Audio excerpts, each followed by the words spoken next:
Assalamu alaikum. Today we are going to start our English online classes.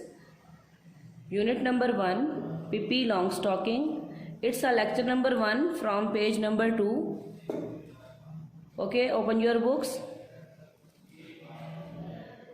Firstly, we have to look words to know. Braided, plaited, chutia. Cannibal, someone who eats other people.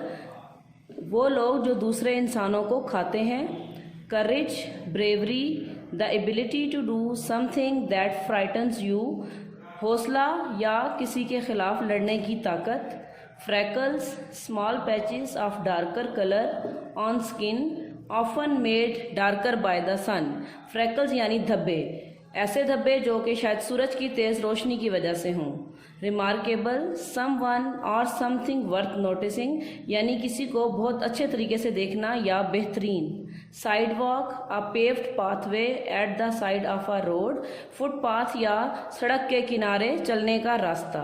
Stockings, very long socks, बहुत लंबी जुराबें, ऐसी जुराबें जो घुटनों से ऊपर हों.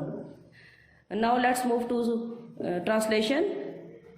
Sentence wise translation करेंगे और साथ साथ आप उसको पढ़ेंगे भी सही.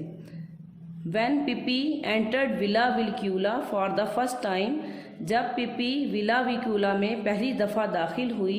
It was a lovely summer evening, ये एक गर्मियों की खुशगवार शाम थी.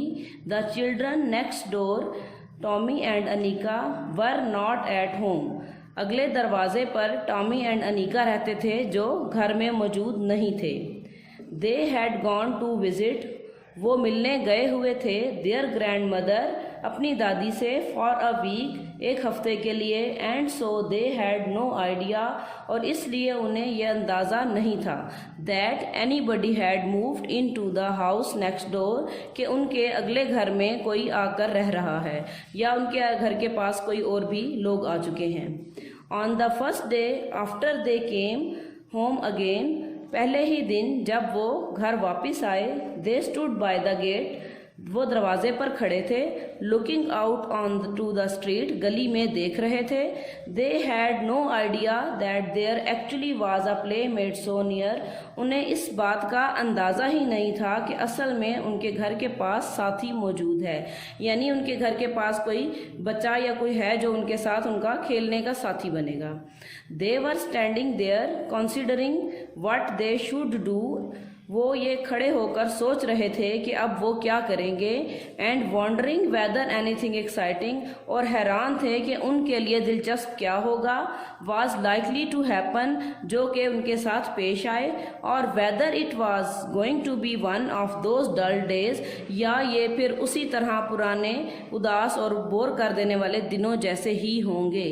When they could not think anything to play, जब उन्हें खेलने के लिए कुछ समझ नहीं आता था. And just then the gate of villa villekulla opened, और फिर उसी लम्हे विला विक्यूला का दरवाज़ा खुला. And a little girl stepped out, और एक छोटी बच्ची बाहर निकली या कदम उठाकर बाहर आ गई. She was the most remarkable girl, वो बहुत ही बेहतरीन किस्म की लड़की थी, यानी उसमें बहुत सारी चीज़ें देखने को थी. रिमार्केबल मीन बेहतरीन, शानदार, लेकिन यहाँ पर उसने कहा है कि she was the most remarkable girl, यानी उसमें देखने को बहुत कुछ था. Tommy and Annika had ever seen, Tommy और अनिका ने ऐसा पहले नहीं देखा था. She was Miss Pippi Longstocking, ये मिस पिपी लॉन्ग स्टॉकिंग थी. Out for her morning walk, अपनी सुबह की सैर के लिए बाहर आई. This is the way she looked, वो इस तरह दिखाई देती थी. Now we look the character sketch of Pippi Longstocking. Her hair the colour of a carrot, उसके बाल गाजर के रंग जैसे थे. Was braided in 2 tight braids and stuck straight out, उसकी चुटिया बहुत अच्छी गुंदी हुई थी लेकिन बाहर की तरफ थी. Her nose was the shape of a very small potato, उसका नाक जो है वो एक छोटे से आलू की तरह था. And was dotted all over the freckles, और उसके इर्द गिर्द बहुत सारे धब्बे थे. Now we look at the picture. Notice that she wearing a blue dress with red spots, patches on sewed on her frock. Her braided is plaited and coming outside of the body. A monkey is sitting on his shoulders, on her shoulder. She is wearing long socks. One is black and one is brown. Her shoes are very big. Now look at the words meanings. Lovely, खूबसूरत, visit, मिलना, street, गली, playmate, साथी, wandering, हैरानी से, exciting, दिलचस्पी से, weather, अगरचे, remarkable, बेहतरीन, stepped, कदम रखना, braided, चौड़ा, broaded, चौड़ा, straight, सीधा, braid, चुटिया, freckles, धब्बे. Now we stop our lesson here.